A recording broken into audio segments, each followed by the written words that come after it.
बिस्मिल्लाहिर्रहमानिर्रहीम। शुरू अल्लाह के नाम से जो बड़ा मेहरबान नहायत रहम करने वाला है। नबी पाक सल्लल्लाहु अलैहि वसल्लम पर लाखों करोड़ों दुरूद सलाम और उनकी याद पर। अस्सलाम वालेकुम वीवर्स, कैसी हैं आप? मैं हूँ उज़्मा और आप देख रहे हैं उज़्मा फूड डायरीज़।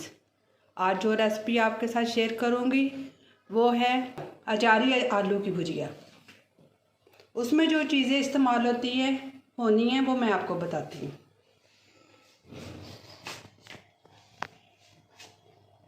ये 1 टेबल स्पून जो है वो अचार गोश्त मसाला है और 3 टेबल स्पून जो है दही के हैं। 1/2 जो कप है वो कुकिंग ऑयल का है। 2 मीडियम प्याज है छोटे और 1 टेबल स्पून जो है लहसुन अदरक का पेस्ट। 1 टीस्पून जो है वो दादरी मिर्च की है। 1 टीस्पून जो है ज़ीरे की है। 1 टीस्पून जो है वो कलवंजी की है। 1 टीस्पून जो है वो कूटी हुई सौंफ की है, थोड़ी सी कूटी हुई है। 1 टीस्पून सूखे धनिए की है। 1 टीस्पून अजवाइन है और ये 12 अदद आलू हैं जो मैंने छोटे छोटे साइज़ में काट लिए हैं।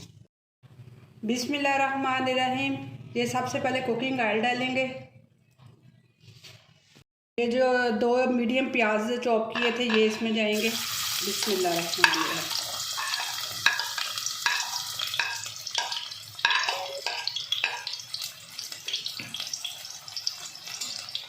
इसको बस लाइट ब्राउन करना है। जब ये लाइट ब्राउन हो जाए तो इसमें लहसुन अदरक के पेस्ट को उसको फिर सौते करना है। फिर मसाले बाकी डालने हैं।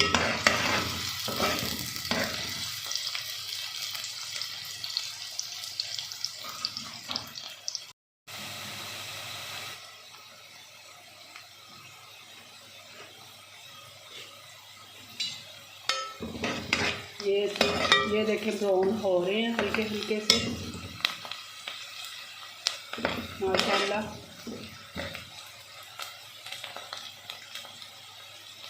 ये जो अचारी ना आलू की भुजिया बहुत मज़े की लगती है।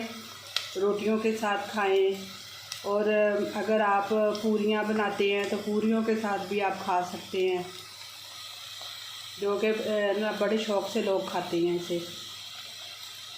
लहसुन का पेस्ट और जो अदरक का पेस्ट है ये इसमें जाएगा। इसको ऐसे चमचा हिलाते जाना, बराबर का चमचा हिलाते जाना कि ये ज़्यादा ब्राउन ना हो जाए। इसमें ये थोड़ा सा पानी जाएगा।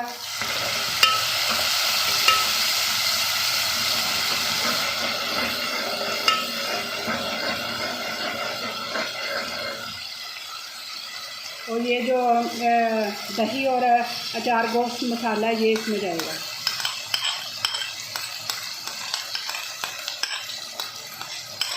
और ये जो जितने भी अचारी मसाले बताए थे ये इसमें जाएंगे। बिस्मिल्लाहिर्रहमानिर्रहीम।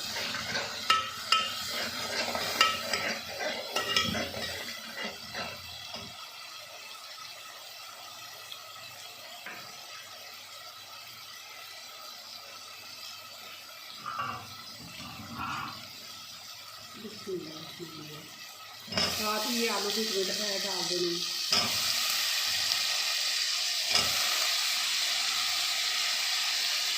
ये जिस पानी में आपने आलू भिगोए हैं वो उसमें थोड़ा सा ऐड कर दीजिएगा कि अच्छी तरह आलू गल जाए।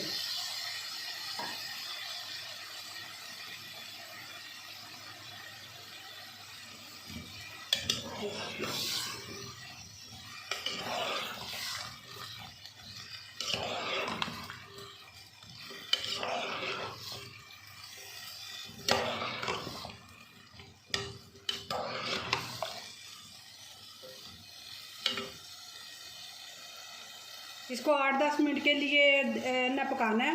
जब आलू गल जाए तो आग बंद कर दें। जी अब ये आलूओं को 8-10 मिनट के लिए मैंने दम पे रख देना है, हल्की आंच पे। जब आलू गल जाएंगे तो फिर आग बंद कर देनी है।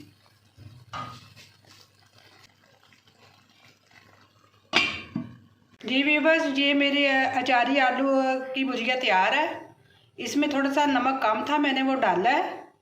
आप भी अपने टेस्ट के हिसाब से नमक डाल लीजिएगा। उम्मीद करती हूँ कि आज की रेसिपी आपको अच्छी लगी होगी। आप मेरी वीडियो को लाइक कीजिएगा, मेरे चैनल को सब्सक्राइब कीजिएगा और कमेंट में ट्राई करके ज़रूर बताइएगा कि कैसी लगी।